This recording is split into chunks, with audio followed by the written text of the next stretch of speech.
Bismillahirrahmanirrahim. Assalamualaikum warahmatullahi wabarakatuh. Perkenalkan, nama saya Dina Kusmawati, NPM 1901011046.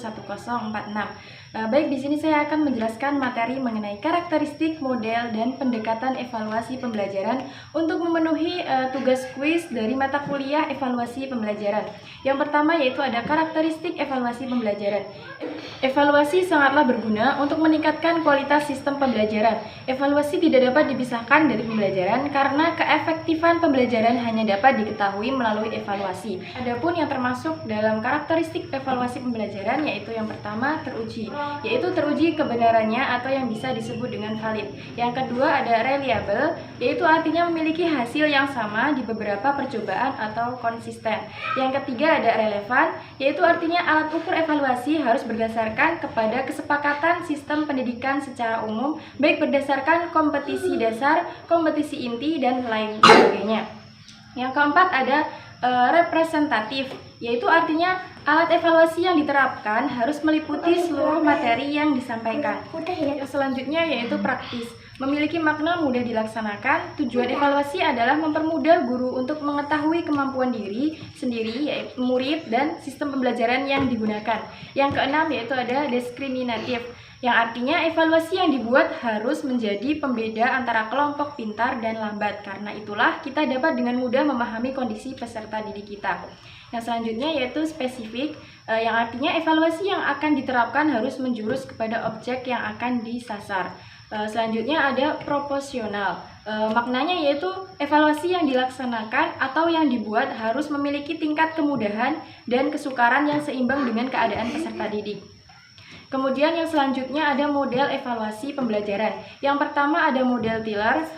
Model evaluasi ini memiliki dasar pemikiran bahwasanya evaluasi dilakukan dengan melihat tingkah laku peserta didik baik sebelum dan sesudah peserta didik menerima pelajaran. Yang kedua ada model berorientasi dengan tujuan.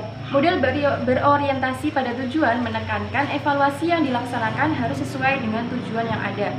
Selanjutnya ada model pengukuran. Model ini menitik beratkan pada bagaimana cara guru mengevaluasi peserta didik dengan cara mengukur keterampilan, kesehatan, kecakapan, kesopanan, dan lain sebagainya.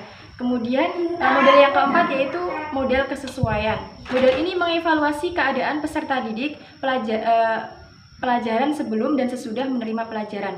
Kemudian ada model educational system evaluation model. Yang keenam ada model Alkin, selanjutnya ada model Brinkerhoff, dan selanjutnya ada illuminative model, dan yang terakhir ada model responsif. Dan materi yang terakhir yaitu pendekatan evaluasi. Pendekatan evaluasi ini dibagi menjadi dua. Yang pertama yaitu pendekatan tradisional. Pendekatan tradisional merupakan pendekatan konvensional yang sudah mentradisi dan dipraktikkan oleh sekolah selama ini, yang tujuannya adalah berusaha mengembangkan intelektual anak didik. Itu berarti pendekatan tradisional lebih mengedepankan aspek kognitif dalam proses evaluasinya. Dan yang kedua ada pendekatan sistem. Sistem adalah suatu totalitas dari berbagai komponen yang saling berhubungan dan saling bergantung. Dengan demikian, pendekatan sistem dalam evaluasi pembelajaran ini terkait erat dengan bagaimana komponen agar bisa diterapkan secara efektif dan efisien.